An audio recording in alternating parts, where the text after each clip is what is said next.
What if your greatest competitive advantage isn't your grit, but your ability to feel deeply without losing your edge? Hi, this is Greg Swanson, and welcome back to the Warrior Mind podcast. This is episode 730, where we're going to be diving into emotional agility. So, forget the myths that stoicism is strength, although it is in some regards, but it's been demonstrated that the new wave of elite performers aren't shutting emotions down, they're turning them into fuel. This is the power of emotional agility. And for men who walk the path of the conscious warrior, navigating chaos without crumbling, this trait isn't optional, it's fundamental.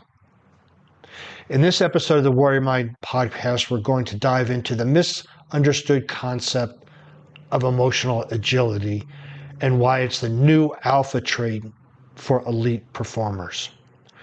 You'll learn how mastering your emotions can unlock clarity, presence, and peak performance. This isn't being soft or fluffy and stuff. It's strength in its purest form. So what is emotional agility and why is it misunderstood? It's not about avoiding emotions. It's about skillfully engaging with it. And most of us, especially men, have not been taught how to skillfully engage with emotions. We either shut them down or we blow up. It's one or the other, right? There's no middle ground for what we're being taught. But this is what emotional agility can teach all of us, especially us men, right? It was developed by psychologist Susan David at Harvard, and it enables high performers to feel fully without getting derailed, right? So how many times have you tried to do something and it doesn't go your way and you blow up and then the whole project is put on hold because of your emotions? Well, emotional agility allows you to embrace that emotion and continue with the project that you're doing. Different from emotional intelligence, this is about action under pressure. Both of these are important, emotional intelligence and emotional agility in the path of the conscious warrior. So like surfing, you don't resist the wave, you ride it with mastery, right? So when the wave comes of emotion, we ride it, we understand it, and then just like any wave, it'll disperse and it'll calm down. And then perhaps another emotion will come up, not to the frequency of the ocean, hopefully. But when we realize these emotions are coming up, a lot of times we'll fight them, we'll try to push them down. But when we can sit there and ride the wave, it will disperse. So why emotional agility is the conscious warrior's superpower, right? Emotional suppression leads to stress, burnout, impulsiveness. When we suppress our emotions, regardless of which ones they are, if we're happy and we suppress it, it has to be expressed some way, and it'll be expressed through the body, and usually in not such a good fashion. If we are holding on to worry, sometimes it will manifest as a pain in the back. If we suppress anger, it's been thought that it can do some debilitating diseases in us. So we don't want to suppress them. We have these emotions for a reason. These emotions are pay attention to something, right? I'm not going to say it's a warning, but it is somebody waving their hand going, hey, pay attention to this emotion. You're happy. Let's express it. Hey, pay attention to this emotion. You're sad. Let's express it. And so the conscious warrior transmute emotion into clarity, dive, and presence. So they take this emotion, they use it for drive, they use it for their power, they use it to gain clarity on what's going on, and they use it to become present. Emotions are energy, raw fuel for focus, connection, and intensity. Emotions are good things. We wouldn't have them if they weren't, but we've been suppressing them for so long, or misunderstanding them and or mislabeling them, that we tend to avoid them. In my avalanche survival, I stayed calm in chaos, came from feeling and responding, not shutting down, right? I was hanging off the edge of Mount Rainier. I could have just shut down and forget everything, but I stayed resolved as best I could and eventually was able to get off it. But it was a very trying period of 4 to 5 hours there, and the emotions could have gotten the better of me. I could have panicked. I could have done other things, which then would have caused other people to lose their lives. But because of the practice that I was putting in for years ahead of time, I was calm, but not like calm like a pond, but I was in control of my emotions, and I understood the power of using them in that situation. Emotional energy is fire. Use it to forge, or you can be burned by it. Here's the 4-step process to building emotional agility as a warrior's trait. The first one is to notice, right? Create space between emotion and reaction. Now, when we're involved in a heated conversation, this is often difficult to do. So one of the things that we can do is while we are home alone and we get off the phone with somebody and it's irritating, we can create that space. When we see a news broadcast that we don't like, we can create that space. But as we practice in the times when it's safe to practice, we'll be able to do this very quickly in those times when it's not that it's safe to practice, but in those times when it requires split-second decisions.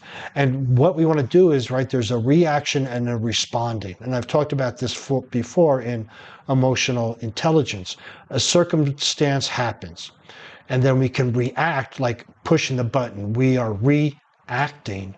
Or we want to create that space to respond, right? And it's in that space is the power. That space holds the valuable lessons for us. It holds how we can respond to a situation instead of reacting. And then we want to, in that space, we want to label the emotion accurately, right? We want to name it to tame it. And here's the thing is most of us don't have the vocabulary to name all our emotions. And there's a great tool out there called the feelings wheel. It's used with grade school kids so that they can identify their emotions, right?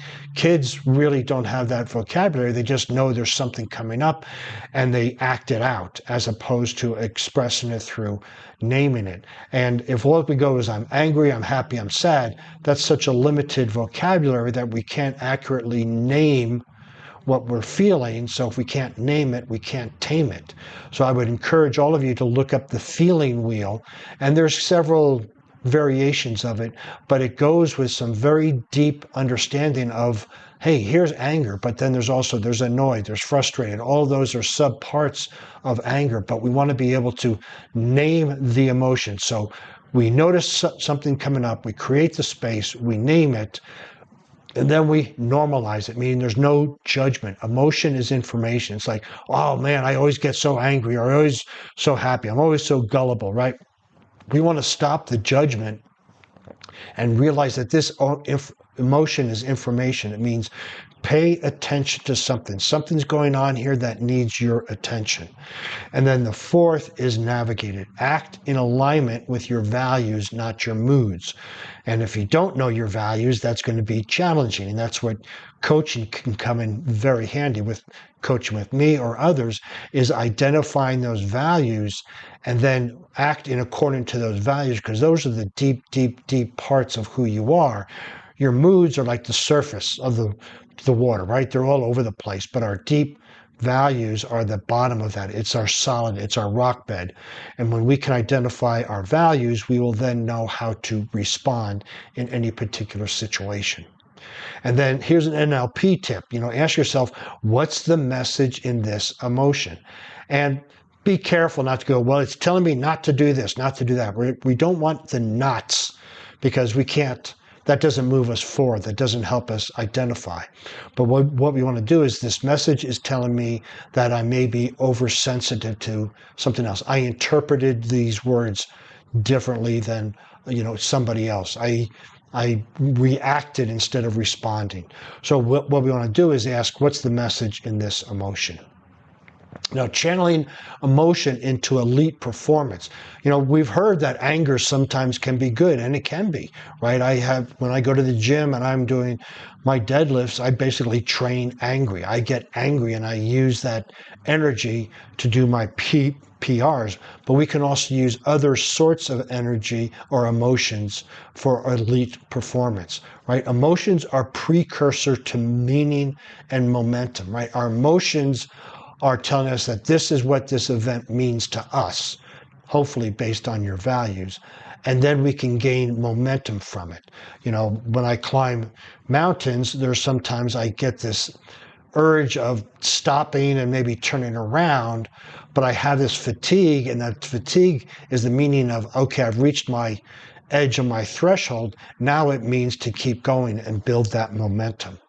Using breath work, movement, and rituals to channel that intensity. I'm sure you're very familiar with the box breathing. Inhale by 4, hold by 4, exhale by 4, hold by 4.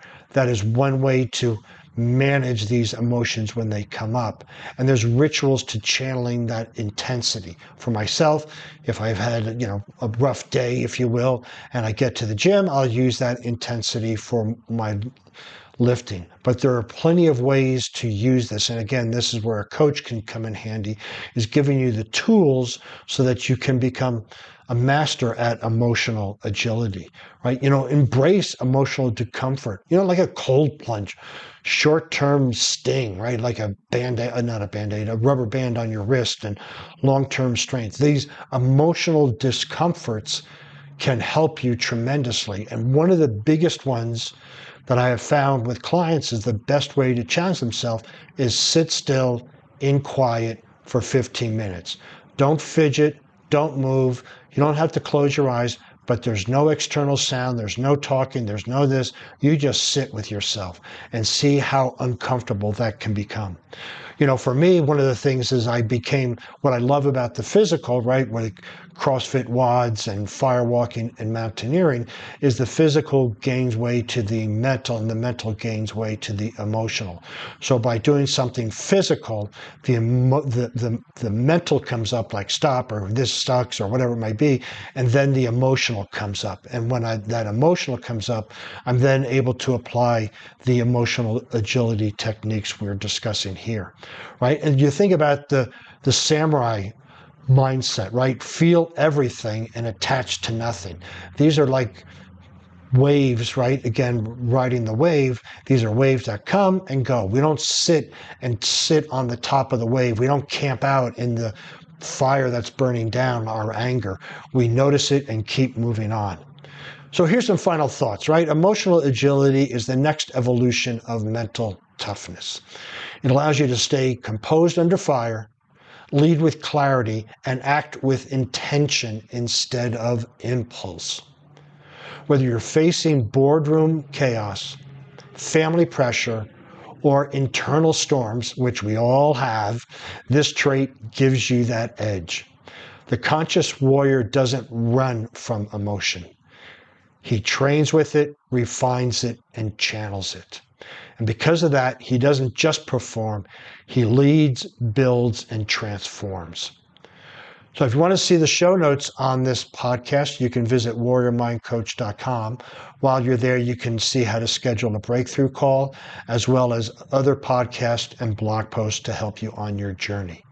And since you'll be on the internet, please follow me on LinkedIn, Facebook, Instagram, and Pinterest, all under Warrior Mind Coach.